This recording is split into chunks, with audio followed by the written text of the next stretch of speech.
कैसे मिला कुंभकर्ण को निद्रासन का वरदान। कुंभकर्ण रामायण के प्रमुख अभिज्ञानवान राक्षसों में से एक हैं। वह रावण के भ्राता हैं और लंका के सेनापति के रूप में जाने जाते हैं। कुंभकर्ण की विशेषताएं उनकी बड़ी और अत्यधिक भूख प्यास और रौद्र स्वभाव के लिए प्रसिद्ध हैं। उन्होंने रावण की अवधि के दौरान देवताओं के पक्ष में लड़ाई में भाग लिया है। कुंभकर्ण के बड़प्पन, वीरता और उनके अद्भुत रूप की कथाएं भारतीय माइथोलॉजी में प्रसिद्ध हैं।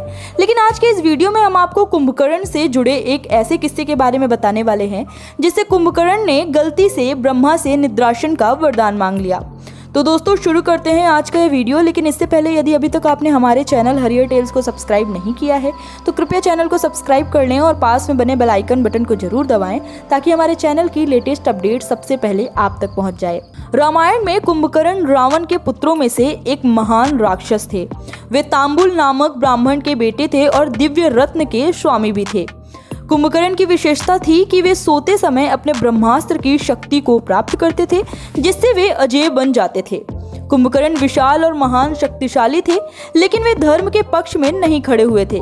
उन्होंने रावण की गलत नीति को चेतावनी दी और श्री राम के पक्ष में युद्ध करने का निर्णय लिया। कुंभकर्ण का युद्ध में महत्वपूर्ण योगदान रहा है और वे राम के साथ युद्ध करते हुए वीर गति प्राप्त कर गए। चलिए अब आपको बताते हैं कि कुंभकर्ण को कैसे मिला निद्रासन का श्राप। दोस्तों आपको बता दें कि रावण के भाई कुंभकर्ण का रामायण में विशेष योगदान था। वहीं कुंभकर्ण अपने भारी भरकम शरीर और भूख के लिए तो जाने ही जाते थे, लेकिन इससे भी ज्यादा कुंभकर्ण अपनी गहरी नींद के लिए विख्यात था।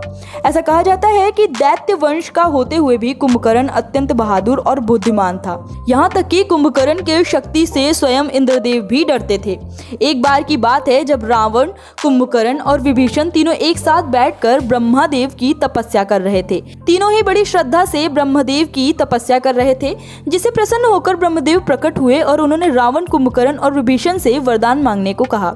वरदान की बात सुनते ही इंद्रदेव को इस बात का भय होने लगा कि कहीं कुंभकर्ण वरदान में उनका सिंहासन न मांग ले। इसी बात से चिंतित होकर इंद्रदेव मां सरस्वती के पास गए और उनसे अपने मन की व्यथा और कुंभकर्ण के वरदान के बारे में बताया। यह सब सुनकर मां सरस्वती ने कुंभकर्ण की जीभ को बांध दिया, जिससे वरदान में सिंहासन मांगने की जगह कुंभकर्ण के मुंह से निद्रासन निकल गया।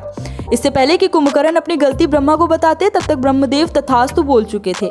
इस सब घटना से कुंभकर्ण चिंतित हो उठा और फिर रावण ने सब कुछ समझकर ब्रह्मादेव से उनके इस वरदान को वापस लेने को कहा, जिस पर ब्रह्मादेव ने कहा कि मैं एक शर्त पर यह श्राप वापस ले सकता हूँ कि कुंभकर्ण 6 महीने तक सोएगा और 6 महीने तक जागेगा, क्योंकि रावण के पास दूसरा कोई विकल्प नहीं था। इसलिए रावण ने ब्रह्मदेव की बात मान ली।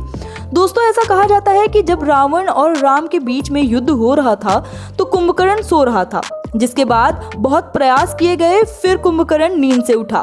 तो दोस्तों कुछ इस तरह से कुंभकर्ण को निद्रासन का वरदान मिला था।